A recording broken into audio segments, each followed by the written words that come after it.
Hi, I'm an alcoholic. And in 2014, I was sitting next to my mother's side, and I was drunk, and she was very sick from pancreatic cancer, and even sicker from the chemotherapy. And that moment with she and I is a very, very profound moment in my self-growth journey, in my journey to change. And I'm gonna share it with you so that you can understand how even in the hardest of times, we can change and we can become better people. All right, so keep listening. If you don't know me already, I'm Clark, and like I already said, I'm an alcoholic, but a recovering one, a sober one, who likes to live a life that I call the fearless, authentic, impeccable life. And really, it's just about becoming the best version of who I can be. My goal with this video, with this channel, with all of my content, is to help anyone who wants to grow, who wants to change, who wants to become better, to be able to do so. So if you want to know more about that, if you think it would be valuable to you, would you just do me a favor and just give me a thumbs up? Because that little act of hitting that thumbs up icon, it offers me a lot of support. It allows this video to get out to others. And you know, if you'd be willing to consider subscribing, that's also a huge support and just allows me to make more content and videos for anyone that wants to listen and grow.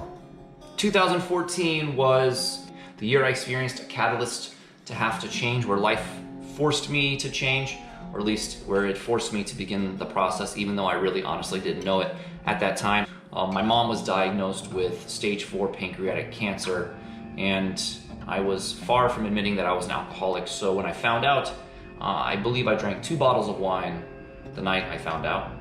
And then I drank a lot over the course of the not even 6 months where she battled cancer. I was helpless to do anything to help my mother and my father during that time, which just added fuel to the fire in terms of me self-medicating my pain and my sadness. I drank a lot, you know, I drank a lot.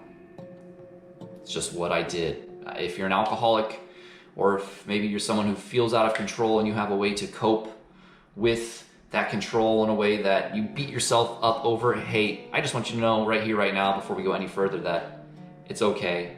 I understand exactly how that feels.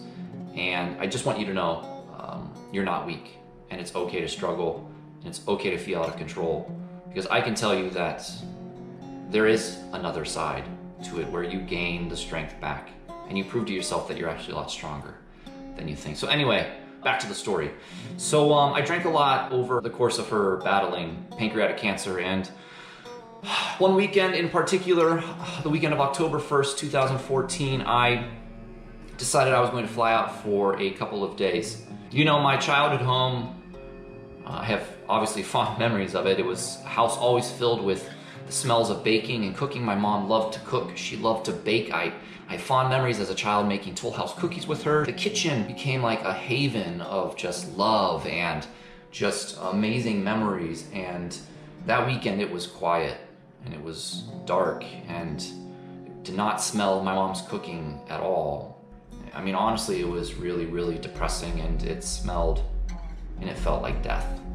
So not a great setting for an alcoholic, a closeted alcoholic at that. I never drank in front of my mom, and I did my best to fight that urge when I was with her until eventually I just couldn't fight the obsession any longer. Eventually I just said, you know, Mom, you seem really tired. Can you just lay down? I really feel that you should take a nap. And it wasn't often that my mom would do as she was told.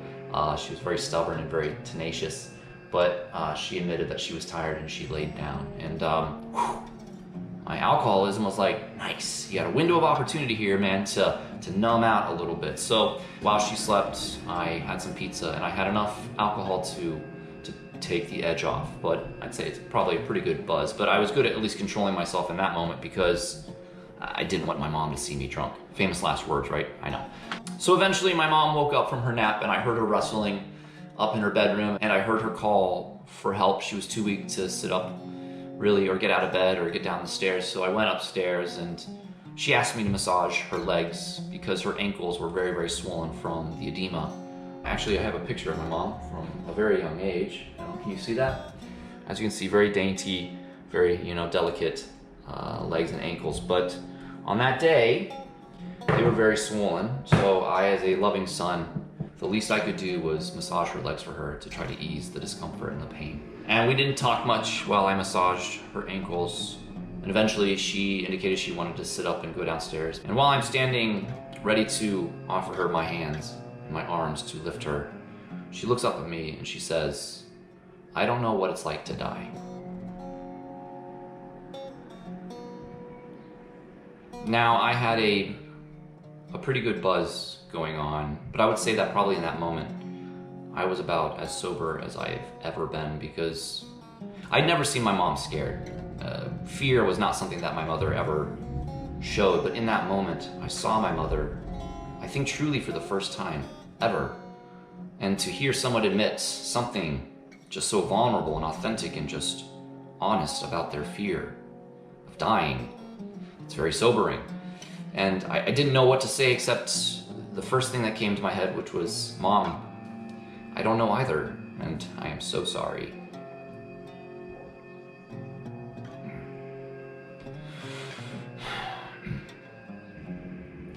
So we're sitting there hugging and crying and having this amazing, vulnerable, authentic moment, and I then feel this shift in her demeanor, and I mean, I literally hear her like sniff, like she's smelling something, you know. And obviously I know exactly what's about to be said, because I caught red-handed, and my attempts to hide the alcohol in my breath obviously are failing, and she just simply turns to me and says, "You've been drinking, haven't you?"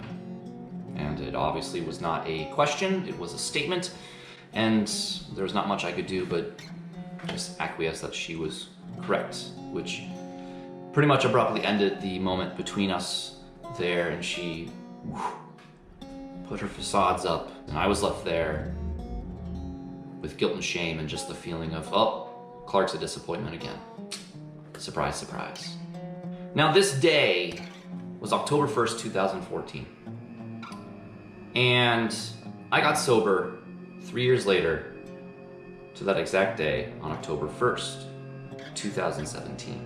For the longest of times, I looked at that moment with her with one of guilt and shame, until a couple years into my sobriety, I finally made the connection, and man, it hit me like a Mack truck. And I realized how profound it was. That moment with my mother, it in a way staged me, it prepared me for getting sober. And I don't know if that makes any sense to you guys, because there are all these moments in our life where we get to be seen, you know? Like someone sees us for who we truly are.